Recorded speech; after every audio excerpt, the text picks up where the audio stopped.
So, what you got first up for us?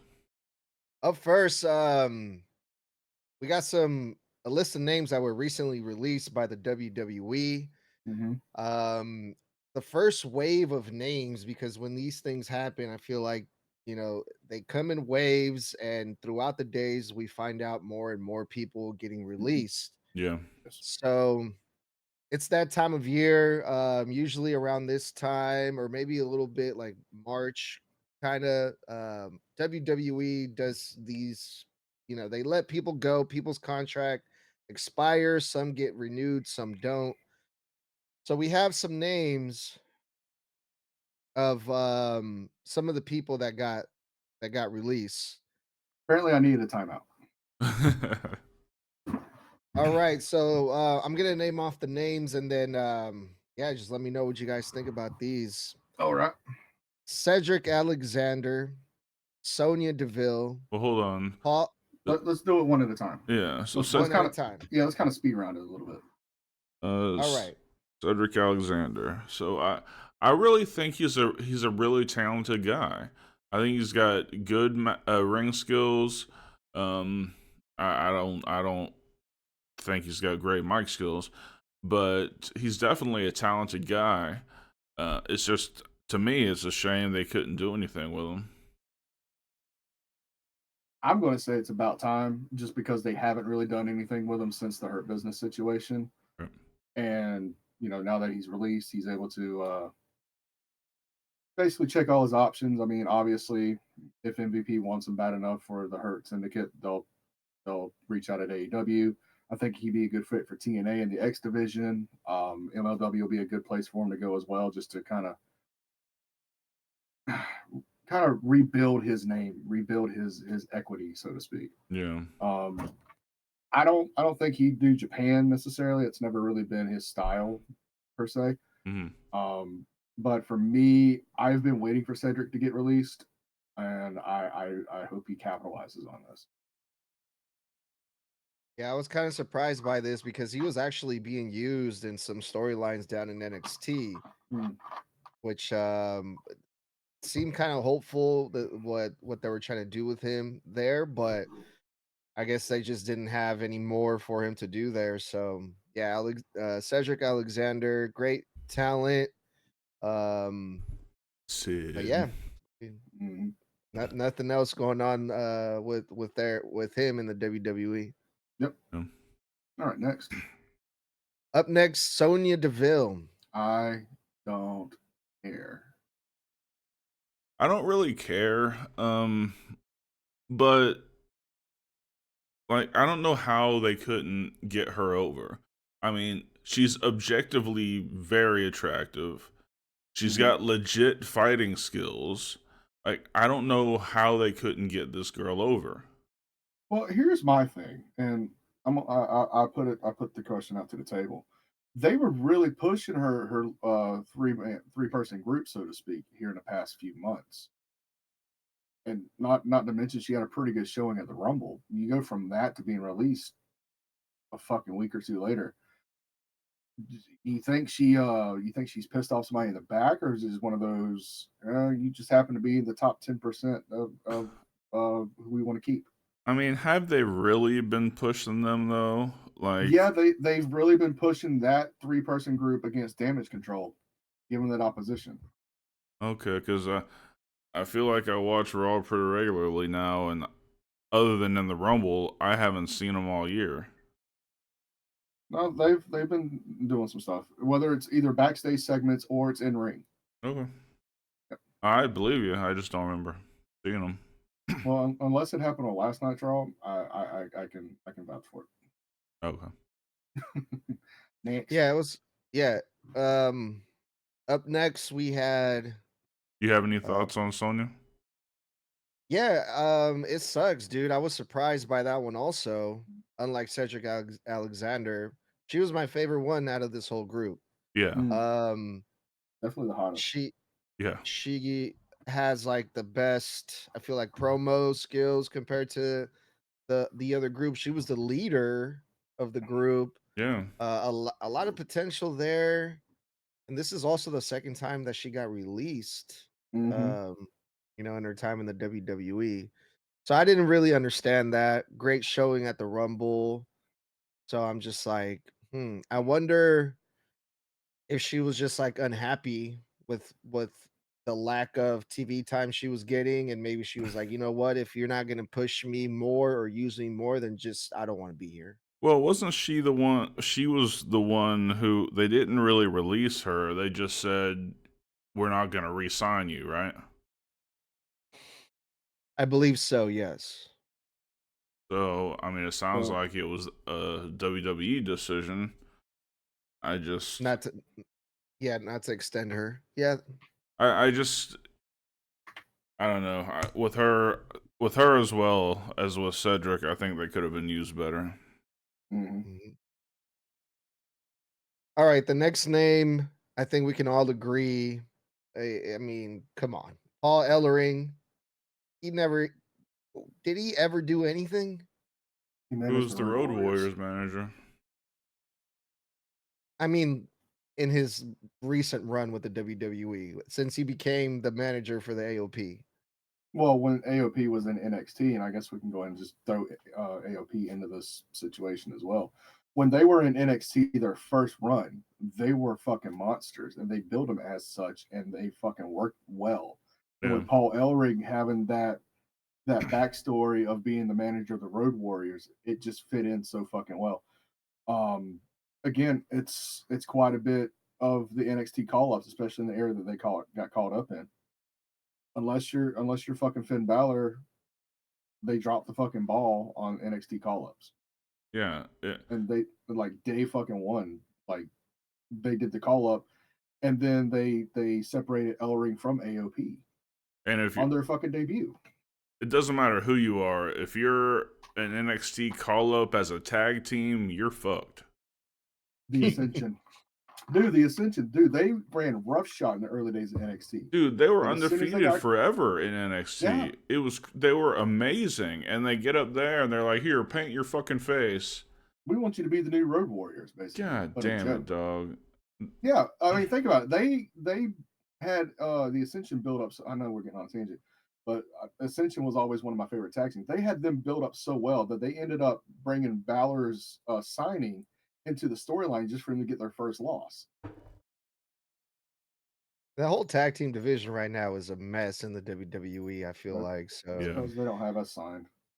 and I'm like, if you have a team like the AOP and you're not using them and you just release them, like, I don't know. I feel like they're a lot better than some of the tag teams that the WWE currently has now. But when it comes to Paul Ellering, when I said like, does he ever do anything? I meant since they got called up to the main roster, I probably see Paul Ellering as a manager cut like one promo and took like one bump from Uncle Howdy, and that's it. Other than that, he would just be out there Well, I'm and surprised do he just took that one. nothing. I was actually surprised when he took that one bump because if he falls the wrong way, he's going to turn into dust. Yeah. I mean, Yeah. for real. I mean, he looks like he's in his 50s, maybe early 60s, but he's a lot fucking older than that, dude. Yeah, he's old. He's Um, old. Shit. you know, all for him for taking bumps and shit. But again, as far as AOP, I guess we can just go into AOP at this point. What do you do with them in the tag team division? You have the War Raiders right now as the Raw Tag Team Champions. That's the division they're in. You can't have both those teams go at it because AOP is a team that doesn't bump a lot, if at all, when they Mhm. work. And you can't make them fucking lose right now. And same with War Raiders. They just got this massive push. Yes, they're a lot more on their bump card and able to do that shit, but at the same time, you don't want to make them look weak either. Right. It's not like you like just transition them over to SmackDown at that point. It's damned if you do, damned if you don't. I mean, they really weren't being used. I had to actually think for a minute who was the tag team champions on SmackDown. Like that's how, DIY, huh? DIY. Yeah, obviously. But it's I like only know that. I only know that because I lost $20 on them. yeah, it's bad when you can barely remember who your tag champions are. Mm-hmm. Yeah. But I'm like, man, like they couldn't find anything for the AOP to do. Like, really, like You have War Raiders who are current champions on Monday Night Raw. Like they could have had a pretty good match, I think, if it was built properly. Put them in a program with the War Raiders. If you want to push the War Raiders, it can make them look good if they defeat a team the size of the AOP. I don't know. This release also didn't make a whole lot of sense to me, but I have a Well, quote here by real quick, the problem with AOP is the same problem I've had since they've gone up to the main roster and basically just followed. They needed to go away and learn a new hold. Basically, they needed to go away and repackage themselves into something different, evolve their gimmick into something more. And they've never done that. They've always been like that same AOP from NXT. They just never went to that next step, and I feel like they just stalled out. And because of that, creative just didn't have anything for them. Were they put together in NXT or were they a tag team? They came in as AOP and NXT. They were one of those ex football player, ex athlete, went through the NXT system, and they just got put together that way. They were never anything in wrestling before WWE. I got you. Okay. So I want to read off this quote real quick, this tweet by Paul Ellering that I thought was really interesting. Okay. He tagged the WWE and said, "I'm tired of the talking heads. Akam and Razor can, without a doubt, beat any tag team in the business today. Pedigree check, LOD 2.0." Ooh. That is. That's the Alzheimer's kicking in. He took an extra one of his pills this morning, I think. Yes. What the fuck? Yeah, no. That you can't. The Road You can't Warriors weren't just size. There No. was an aura around the Road Warriors. It was they were untouchable. They were when they were in the room, it was all about them. It didn't fucking matter. The whole feeling, the aura. You can't fuck. First of all, no one's has been able to copy that. But No. those motherfuckers don't have the personality to make that happen. They don't have the personnel at all. And the thing about it is with the Road Warriors in their prime for tag team wrestling is what Undertaker was in the prime of the Attitude Era. That sort of aura. When they walked into a room, shit stopped immediately. It didn't matter what the fuck was going on. And for Paul to make such a claim, yeah, that's Alzheimer's, man. I mean, I guarantee you, and we have a term in this business, Dark, you know this one as well as I do. It's called the Road Warrior Pop. I severely doubt AOP would ever get anything close to that. Yep, as soon as you heard that, No. If you want the best example of a Road Warrior Pop, go find their TNA debut in 2002. No music, no build up, no nothing. They just hit the ring and the roof came off of that fucking building. Wow. Yeah, I can believe that. Nah, AOP is not built like that at all. Mm-mm. Well, yeah, that was Paul Ellering and AOP. You guys ready for the next one? Yep. One more thing. I want to bury him just a little more. AOP is the tag team version of Ryback. Yes.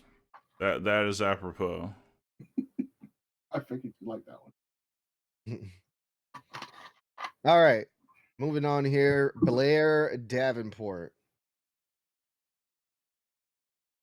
I mean, I didn't see enough of her to make a decision one way or another.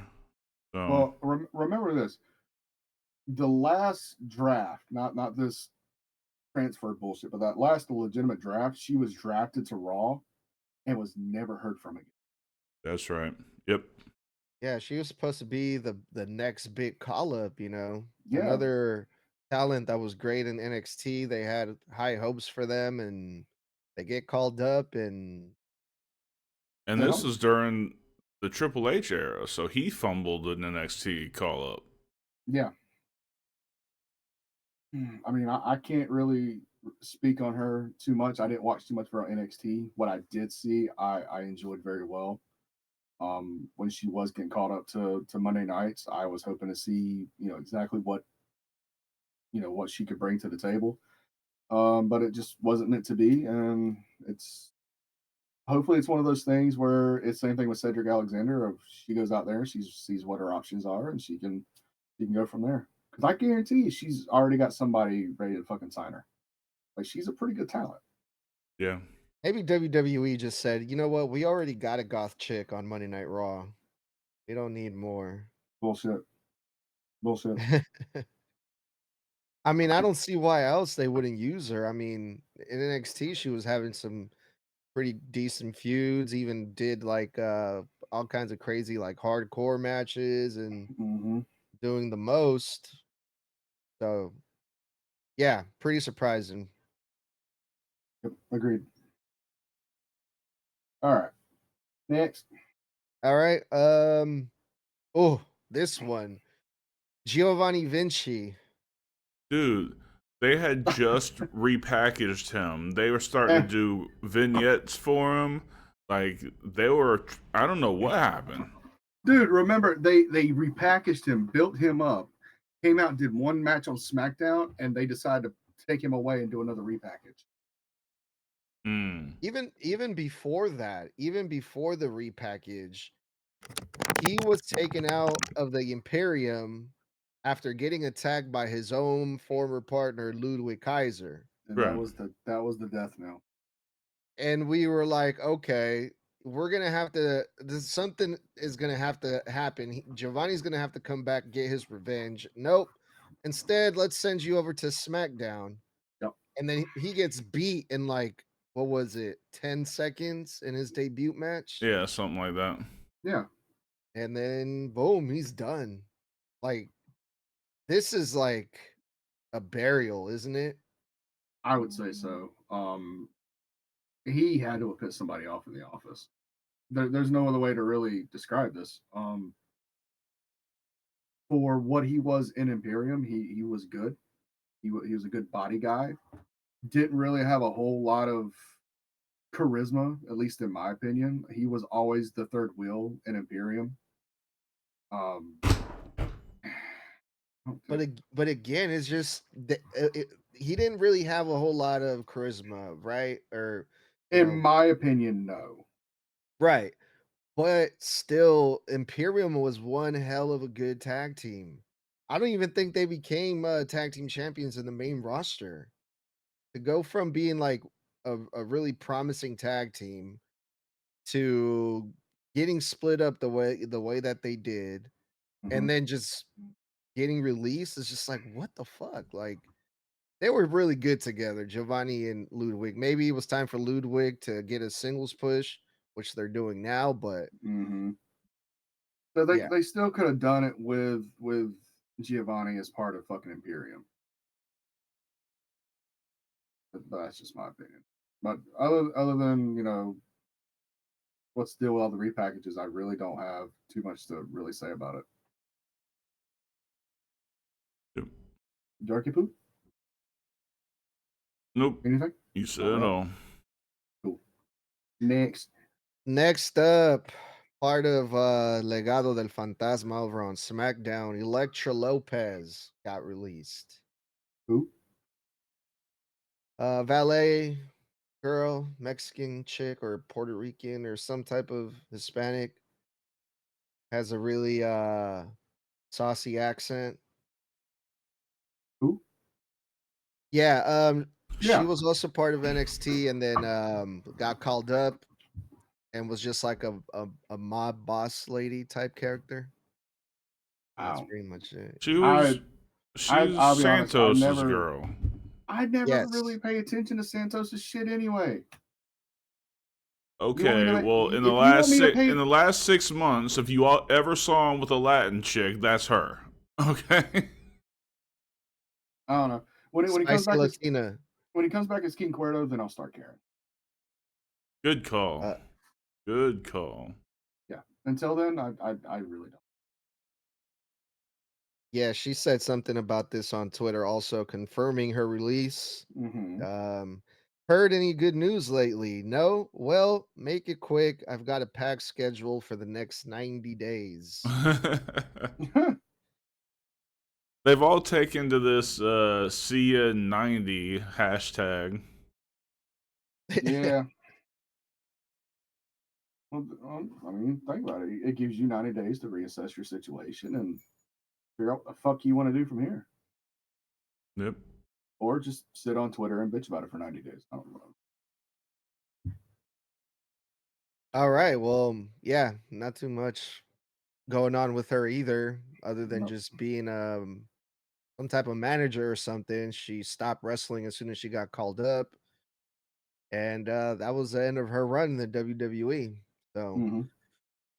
moving on, another tag team that got released over the weekend. The Good Brothers, Carl Anderson and Luke Gallows, are out of the WWE again. Again. I see this as a situation of circumstance. Because when it comes to Gallows and Anderson, they're always either affiliated with Balor or with AJ. And obviously, with Balor being a part of Judgment Day the past couple of years, they can't put him there. And with AJ off again, on again, being injured, and with that weird fucking heel turn this time last year, they didn't really have anything for him. I mean, for God's sakes, Mia Yim's had more fucking airtime than the Good Brothers have in the last year. And they're supposed to be a part of the same fucking group.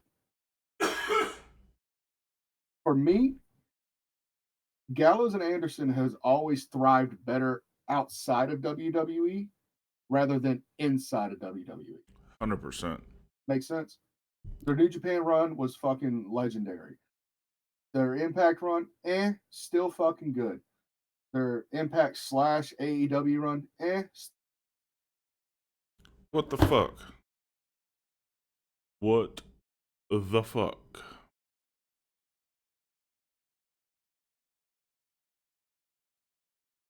You back? Can you hear us? We're back. Hi. Anyway, Gallows, Anderson.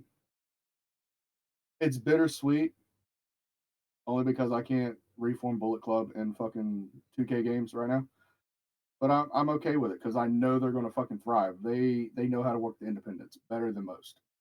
Yeah, no, I completely agree. They've been amazing everywhere. They've been champions everywhere. Mm-hmm. I think their Impact and AEW runs were really good for what they were. I mean, obviously they weren't going to come in and win the AEW titles, but I think they got a lot of airtime. I think they got a lot of good, eyes and good work, and I I just don't know why WWE continues to fumble really good tag teams, and they're fucking really good. Oh yeah, they're easy top 15 in the world today. But it's like I alluded to earlier. I think this release is just a matter of circumstance because they're always either with AJ or Balor to play on the Bullet Club thing, and neither one need that now. They don't really have anything for them other than just cannon fodder for the tag champs. I guess so. I don't think this is the last time we're going to see the Good Brothers on WWE. I know it's like the third time that they get released by them in like the last 4 years or whatever. Hey Benjamin, like thank that. you for subscribing. Yo, But these guys are connected, man. Like you said, they can go to New Japan, they can go to AEW, and if they go to TNA now with the working partnership that they got with the WWE, that could be their way back in if they want to do that, you know. Yeah. or they can just kind of rehash the NWO thing of them going to Impact and playing that whole thing. Right. Oh, that'd be fucking cool. Yeah, it would be fun. Definitely fun. All right. So yeah. Is that all the WWE ones? No, there's one more. Okay. There's one more All right. name here. And this one is kind of interesting because it's also tag team related. This one But hurts me. it was one half of, oh man, remind me the name. It was Isla Dawn who got released. Dawn I'm and Fire. But she was so upset. She was part of a tag team. So I'm like, I wonder what's gonna happen with Alba Fire now that Isla Dawn is gone. I mean, they just won the tag titles within the last year, right? It's Was it? Yeah, it was like in Yeah, it was a year ago. It was at the UK pay-per-view, whichever fucking one it was. yeah, Clash of the Castle. Yeah.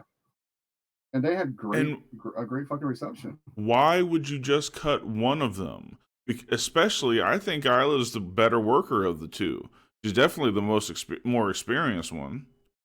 And hotter. Much hotter. God. Much hotter. Babies. I would give her baby. You will bear my sons.